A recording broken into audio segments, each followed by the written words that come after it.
যুক্তরাষ্ট্র বাংলাদেশ সম্পর্ক জোরদারে যৌথভাবে কাজ করার বিষয়ে অনেক ইতিবাচক আলোচনা হয়েছে। পররাষ্ট্রমন্ত্রী ডক্টর খলিলুর রহমানের সঙ্গে বৈঠক শেষে সামাজিক যোগাযোগ মাধ্যম এক্সে একথা জানিয়েছেন যুক্তরাষ্ট্রের দক্ষিণ ও মধ্য এশিয়া বিষয়ক বিশেষ দূত সার্জিও গর। বার্তায় তিনি জানান, ডক্টর খলিলুর রহমানের সঙ্গে দারুণ ছিল আলোচনা, যেখানে দুই দেশের সম্পর্ক জোরদারে অনেক ফলপ্রসূ আলোচনা হয়েছে। এদিকে পররাষ্ট্রমন্ত্রী আশা করেন রোহিঙ্গা বিষয়ে আমেরিকার সাহায্য অব্যাহত থাকবে। বিকেলে রাষ্ট্রীয় অতিথি ভবন পদ্মায় পররাষ্ট্রমন্ত্রী ডক্টর খলিলুর রহমানের সঙ্গে বৈঠকে বসেন সার্জিও গর।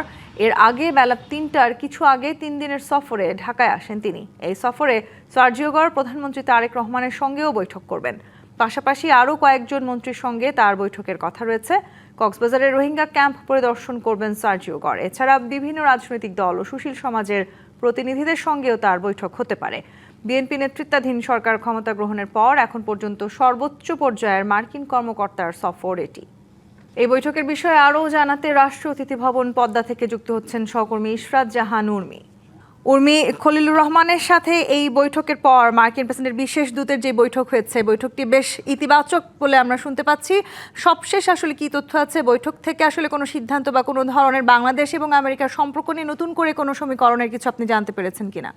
প্রথমে আমি আপনাকে একটু জানিয়ে রাখতে চাই যে মিটিংটা আসলে হয়েছে রাষ্ট্রীয় অতিথি ভবন পদ্মায়, এবং এখন আমাদেরকে ব্রিফ করা হয়েছে বা আমরা এখন আছি এই মুহূর্তে পররাষ্ট্র মন্ত্রণালয়। এখানে পররাষ্ট্রমন্ত্রী আমাদেরকে ব্রিফ করেছেন।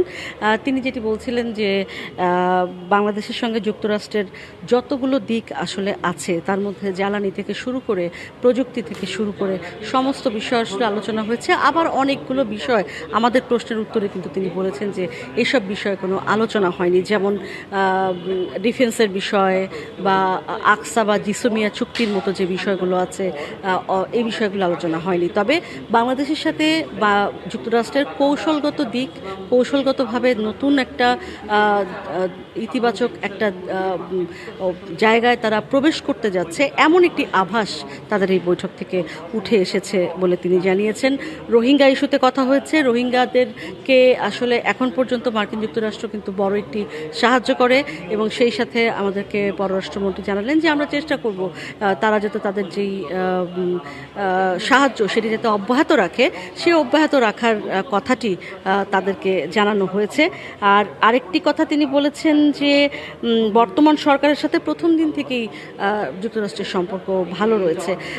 চুক্তি নিয়ে কথা হয়েছিল, যে চুক্তি নিয়ে অনেক আলোচনা সমালোচনা হয়েছে, সেই চুক্তি নিয়ে প্রশ্ন এসেছিল।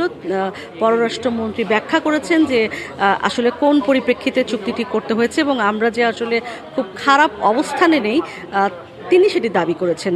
আমরা অন্যান্য অনেক দেশ যত পার্সেন্ট আসলে ট্যারিফ পেয়েছে তার থেকে আমরা কম পেয়েছি ট্যারিফ, আমাদেরকে কম ট্যারিফ দিতে হয়েছে, সেটি তিনি ব্যাখ্যা করেছেন বা দাবি করেছেন। সেই বিষয়টি এসেছে। আর সর্বতভাবে আসলে বাংলাদেশের সাথে আরও একটি প্রশ্ন এসেছিল যে চীন বা ভারতের আসলে উদ্বেগ আছে কিনা। চীনের সঙ্গে যেহেতু আমাদের আসলে অনেক ধরনের সম্পর্ক এখন আছে, এটি নিয়ে যুক্তরাষ্ট্রের কোনো উদ্বেগ আছে কিনা। তিনি বলেছেন যে এ বিষয়ে কোনো উদ্বেগের কোনো কারণ নেই, কারণ প্রত্যেকটা দেশের সাথে সম্পর্ক ভিন্ন ভিন্ন, আলাদা আলাদা। তো সব মিলিয়ে আসলে পররাষ্ট্রমন্ত্রীর ব্রিফিং থেকে এটাই উঠে এলো যে তিনি আসলে এসেছিলেন তৃতীয় জ্যেষ্ঠ কর্মকর্তা হিসেবে তিনি বাংলাদেশে এসেছেন। এর আগে মার্চ মাসে পল কাপুর এসেছিলেন, এই নতুন সরকারের আমলে তৃতীয় জ্যেষ্ঠ কর্মকর্তা তিনি। ফলে সব মিলিয়ে আসলে এটি ছিল বাংলাদেশকে জানার একটি প্রচেষ্টা।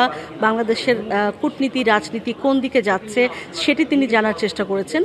পররাষ্ট্রমন্ত্রী আমাদের দিক থেকে আমরা যে যুক্তরাষ্ট্রের সঙ্গে একটা ইতিবাচক সম্পর্ক চাই, সেই বিষয়টা পরিষ্কার করে বলেছেন বলে জানিয়েছেন। আপাতত এই ছিল আমার কাছে পররাষ্ট্র মন্ত্রণালয় থেকে এই ব্রিফিংয়ের যে তথ্যগুলি সেগুলি। উর্মি, আপনাকে ধন্যবাদ।